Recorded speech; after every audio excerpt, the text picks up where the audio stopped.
Magandang hapon ulit sa ating mga manonood dyan. Ayan, tayo nagbabalik dito sa ating munting channel para mag-discuss ng coins. Ayan, masasalang kung magkano ng kanyang mga presyo sa ating mga online selling. Isa naman tayong kolektor. Magandang hapon po sa lahat. Mayroon tayong pag-usapang barya. Ito po ay pera po ng Germany. Ayan, fantastic items. Ayan, kung tawagin nila. Ayan, year 1935 po. Ayan, Hitler po na barya. Ayan.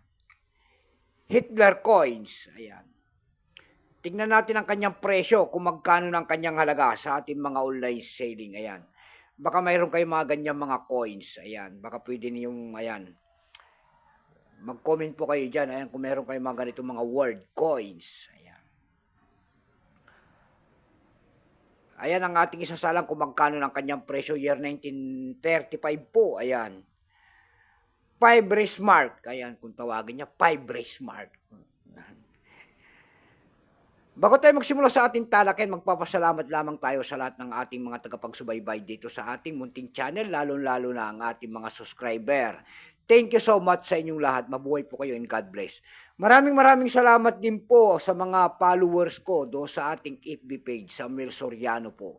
Lahat po na nakapalo sa akin, thank you so much sa inyong lahat. Ayan, God bless. Yun naman po, hindi pa po nakapag-subscribe dito sa ating munting channel. Anyayahan ko lang sana kahit malaking tulong na po o bagay ang inyong magagawa.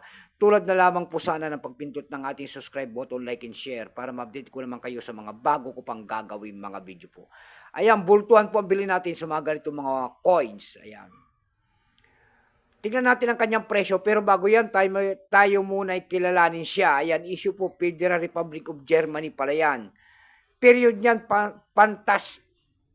fantastic items. Ayan, fantasy items. Ayan.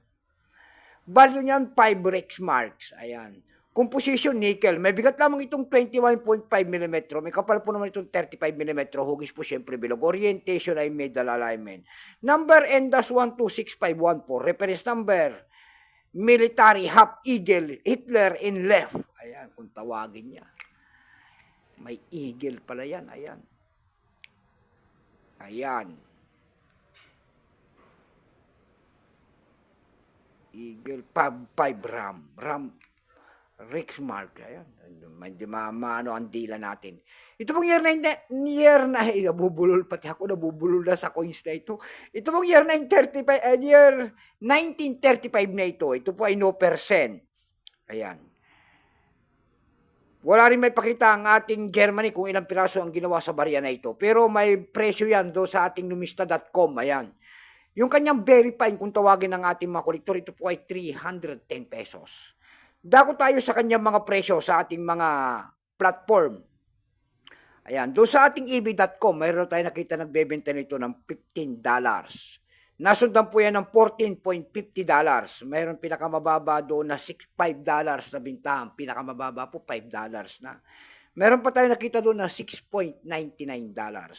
Dako tayo sa Carousel PH. Ayan. Sa Carousel PH naman po, meron tayo nakita nagbebenta doon ng seller po ay si Freedom. Ayan, yung ganito niya po na Hitler po, binibenta niya ng 3,000 pesos po.